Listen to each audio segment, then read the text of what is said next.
Hey coaches, what are your weaknesses? I'm very happy to tell you mine. And in this session, we're going to talk about how to help coach a client to where they could happily share, at least in part, what their weaknesses are as part of their professional branding and their career development and planning. With strengths coaching out of the way from last session, we learned a few things from that session that are going to definitely be carried over to here. For instance, the strengths coaching that we're doing, it might span 2, 3, 4, 5 sessions.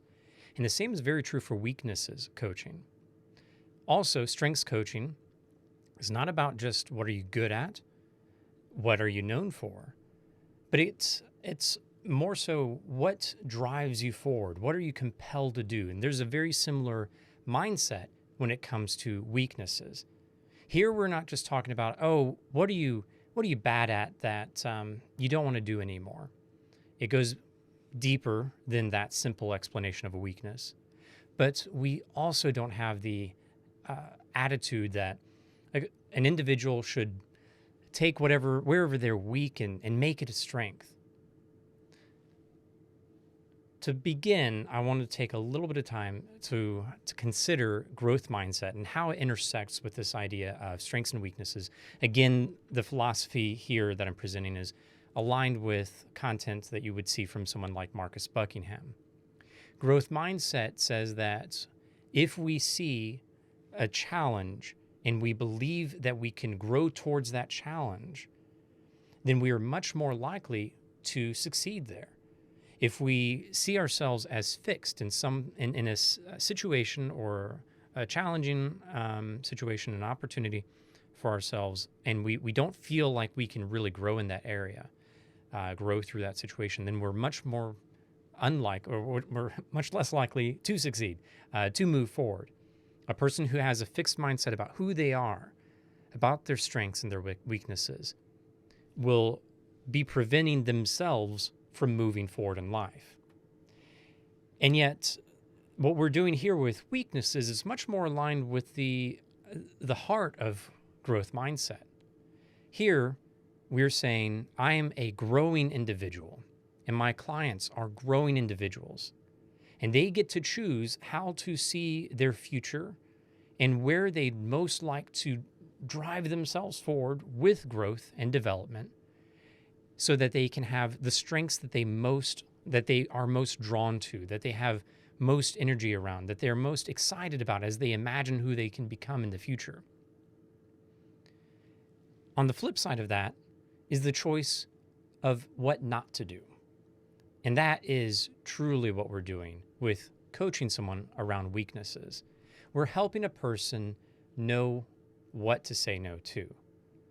This will allow them to delegate more efficiently, to be able to say to their direct reports, hey, I'm recognizing with my coach right now that I am stronger in this aspect of my work, and I will need to rely on you more for this aspect. I'll still be there to help, and I'll still support this, and I'll be ready to share some advice and guidance because I've done this type of work for a while. But in order to offer more to the company, I need to prioritize strengths and delegate more with this work.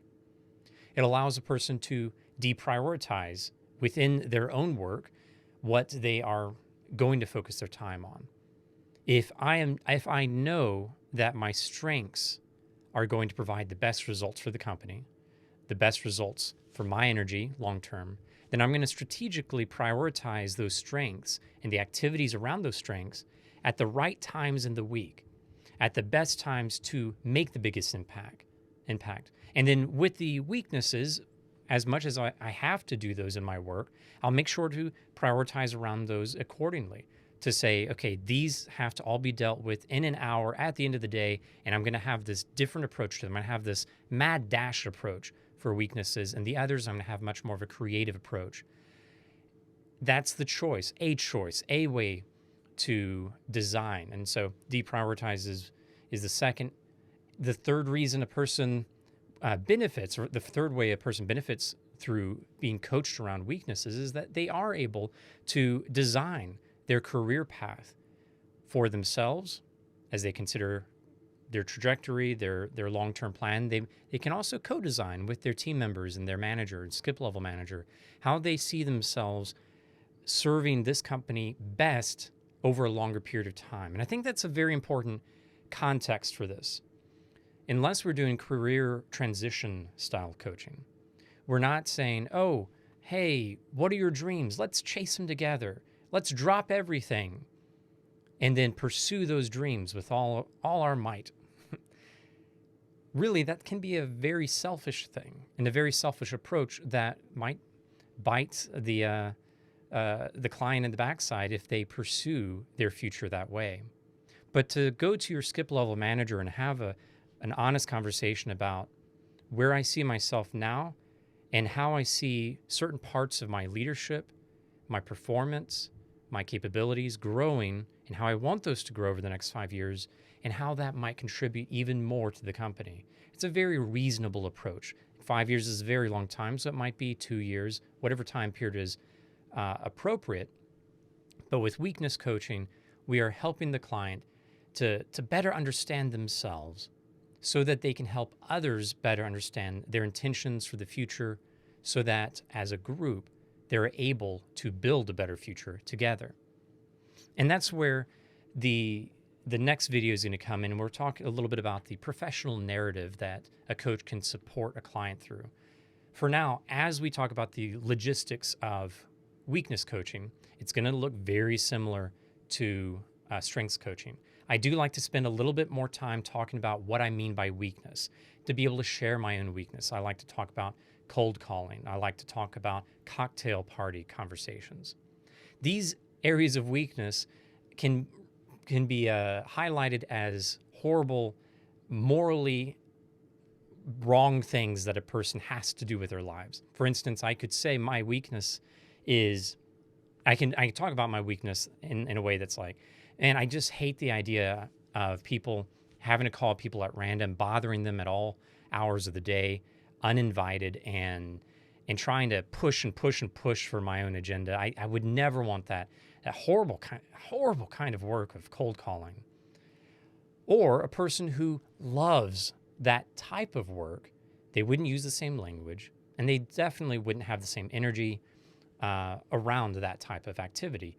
If my weakness around cold calling is someone else's strengths, they might talk about that activity in these terms.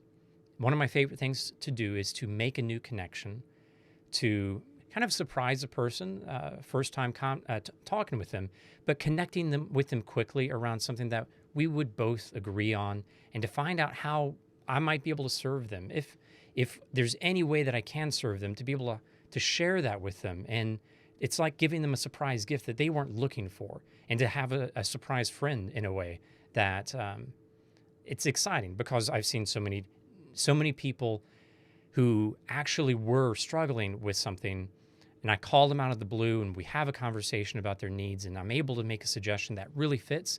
It's like I get to play a superhero for them in that moment, and there's nothing better. One, it's superhero. The other, it's the activity of a villain.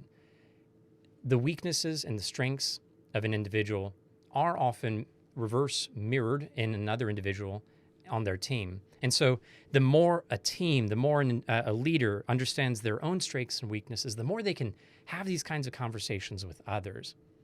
As we talked about strengths, as we now talk about weaknesses, do encourage your clients to consider some of the resources we bring up as ways that they can have these conversations with others on their team, and to help develop those stronger teams together. So again, similar to strengths, we look at what are the categories for these weaknesses. I really have a hard time with speaking. Again, speaking is really broad. I really have a hard time with computers. Computers, wow, that's huge. I used to work with academics and academic coaching, and I'd often have students say, I think I want a job in computers. It's like, what do you mean? So that's just the category level. It's fine for that to be the starting point. And then as we go deeper, we want to help unpack what is meant by I don't like computers. So what are the subcategories, and what kinds of activities do you associate with you not liking to use a computer? You can also do it on the flip side. Well, when you think about using a computer, what kinds of things are you okay doing? might not be a strength, but they're okay doing that. It's not that bad. When it comes to speaking, in what settings are you okay? Maybe even enjoy speaking. And then, of course, what are the opposites? Where do you feel completely drained after you have to give a speech? And then you can further unpack that. What are the specific experiences that they've had? Some little bit brief storytelling, maybe in 2 sentences for each story, or you can encourage them to think about some experiences they've had in the past, and then bring them back to the present with a question. So, what patterns are you seeing when you look back on those experiences in the past? You can even look forward to the future for strengths and weaknesses. What's an opportunity coming up where you're really excited and you know you're going to have more energy after doing that thing when it comes to speaking, when it comes to whatever? And then the opposite. What's a situation coming up where you're really dreading it? It's around speaking, and you are even thinking about it in this moment. You might be feeling a bit of an energy drain. What might be a situation like that coming up for you? Again, after you get all these things on the table, then you begin looking at patterns. You look for things that tie those experiences, those subcategories together, and that allows you to build a rough draft statement, elevator pitch of your weaknesses. And why would a person want to say, hey, boss, I'm really bad at this thing? Well, it's not that they're really bad at it necessarily. They could even be fairly good at that work. But what they are able to communicate to their boss, and we have an article called Authenticity Paradox that we'll have in this lesson. But one of the things they're able to communicate to their manager is, as I look at my longer term working with this company, I know I could continue to focus on this area, or I could focus more on these areas.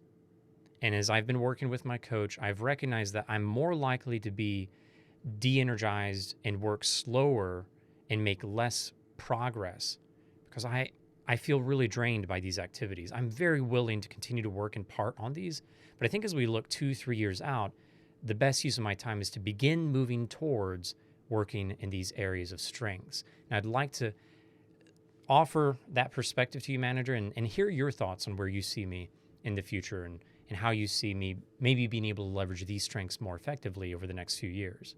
It's an intelligent conversation that's based on self-awareness and where you can clearly articulate, this is my strength, these are my strengths, this is my area of weakness, how can we avoid it in order to provide more to the company? Not every individual will have the safety to be able to have that conversation with their manager, but that's why you are there with them. You are there to help them consider, if this is these are my strengths, this is my list of 2, maybe 3 weaknesses. What is within my control, even if I don't feel safe talking to my manager about it? What adjustments might I be able to make for the time being to help maybe build a reputation in the strengths and naturally be considered for alternatives?